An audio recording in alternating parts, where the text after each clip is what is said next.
ഇവിടെ തൃശ്ശൂർ കരിമരുന്ന് നിർമ്മാണവുമായിട്ട് ബന്ധപ്പെട്ട ഇന്നലെ വൈകുന്നേരമുണ്ടായ സ്ഫോടനവും അതിനെ തുടർന്ന് കേരളത്തെ ആകെ ഞെട്ടിപ്പിക്കുന്ന ദുരന്ത വാർത്തകളും കേരളം മാത്രമല്ല രാജ്യം മുഴുവൻ വളരെ വേദനയോടുകൂടി കണ്ട ഒരു പ്രധാനപ്പെട്ട പ്രശ്നമായി. ആശുപത്രിയിൽ ഇപ്പോഴും ഞങ്ങളെല്ലാം ചേർന്ന് ഇവിടെ മെമ്പർ സഖാവ് വിജയരാഘവൻ, സെക്രട്ടേറിയറ്റ് മെമ്പർമാർ MP ജയരാജൻ, VK ബിജു, ജില്ലാ സെക്രട്ടറി, സംസ്ഥാന കമ്മിറ്റി അംഗങ്ങൾ,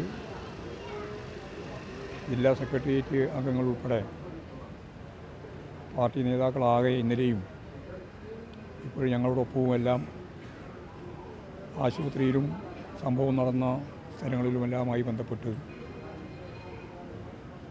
വളരെയേറെ ശ്രദ്ധയോടുകൂടി ഈ ഗുരുതരമായ ഭവിഷ്യത്തുളവാക്കിയ സ്ഫോടനത്തിൻ്റെ തുടർച്ചയിൽ സമാശ്വാസവുമായിട്ട് നിൽക്കുകയായിരുന്നു എല്ലാവരും. മാധ്യമങ്ങളും നാട്ടുകാരാകെയും മന്ത്രിമാരും ജനപ്രതിനിധികളും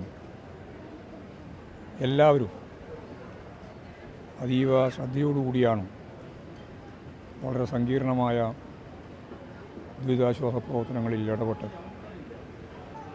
അവരെല്ലാം ഈ സന്ദർഭത്തിൽ നമ്മൾ ഓർക്കുക. നിരവധി ആളുകൾ ഇതിൻ്റെ ഭാഗമായിട്ട് നമ്മെ വിട്ടുപിരിഞ്ഞു.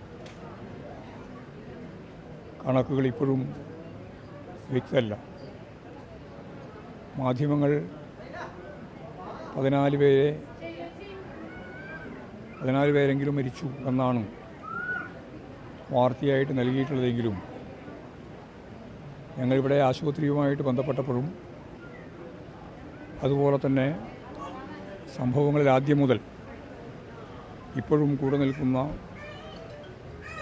സീബൽ ചിറ്റിലപ്പള്ളി ഉൾപ്പെടെയുള്ള നമ്മുടെ MLA മാർ, ജനപ്രതിനിധികൾ, മുനിസിപ്പൽ ചെയർപേഴ്സൺ, സ്റ്റാൻഡിംഗ് കമ്മിറ്റി ചെയർമാൻമാർ ഇവരെല്ലാമായിട്ട് ബന്ധപ്പെട്ടപ്പോൾ ഇപ്പോൾ ഞങ്ങൾ ആശുപത്രിയിൽ കണ്ടത്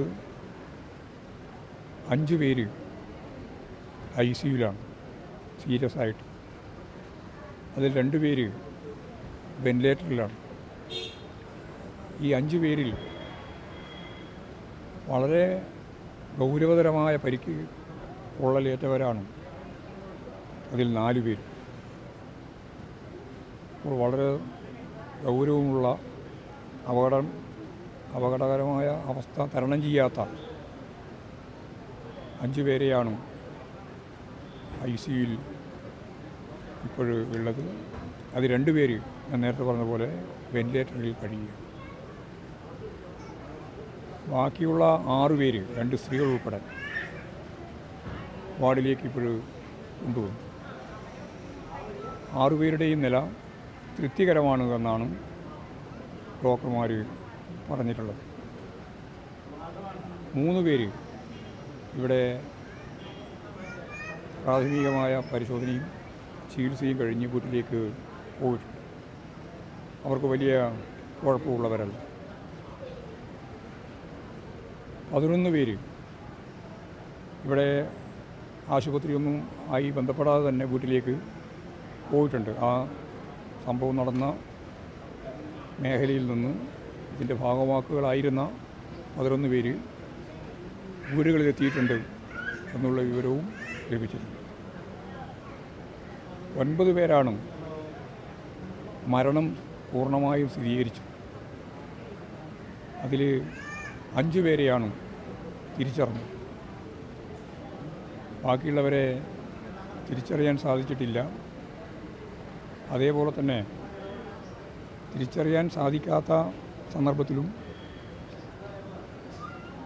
അവിടെ ഇനി DNA ഒക്കെ പരിശോധിച്ച് പോകണം ആളുകളെ കണ്ടെത്താൻ. കാരണം ശരീരഭാഗങ്ങൾ പല ഭാഗത്തുനിന്നായിട്ട് കിട്ടിയിട്ടുള്ളത് ഉണ്ട്. അതുകൂടി പരിശോധിച്ച് DNA കൂടി ഫലപ്രദമായ രീതിയിൽ പരിശോധനയ്ക്ക് വിധേയപ്പെടുത്തിയിട്ട് വേണം ആളുകളെ തിരിച്ചറിയാൻ. അപ്പോൾ മരണസംഖ്യ ഇപ്പോഴും നിജപ്പെടുത്താൻ പറ്റാത്ത രീതിയിലുള്ള ഒരവസ്ഥയിലാണ്. 5 പേരെ തിരിച്ചറിഞ്ഞു. മൊത്തം 9 പേരെ സംബന്ധിച്ചിടത്തോളം കൃത്യമായിട്ടുള്ള ശരീരഭാഗങ്ങൾ ഉൾപ്പെടെ കിട്ടിയതായിട്ട് കണക്കാക്കിയിട്ടുണ്ട്. അതാണ് പൊതുവായിട്ടുള്ള സ്ഥിതി. 2 പേര് പ്രൈവറ്റ് ആശുപത്രിയിൽ ചികിത്സയിലുണ്ട്, ഇവിടെയുള്ളവർക്ക് പുറമെ 2 പേര് അങ്ങനെയുമുണ്ട്. അപ്പോൾ ഒരു 34-35 ആളുടെ ഒരു ധാരണയാണ് ഇപ്പോഴും നമ്മുടെ മുമ്പിൽ ഉള്ളത്.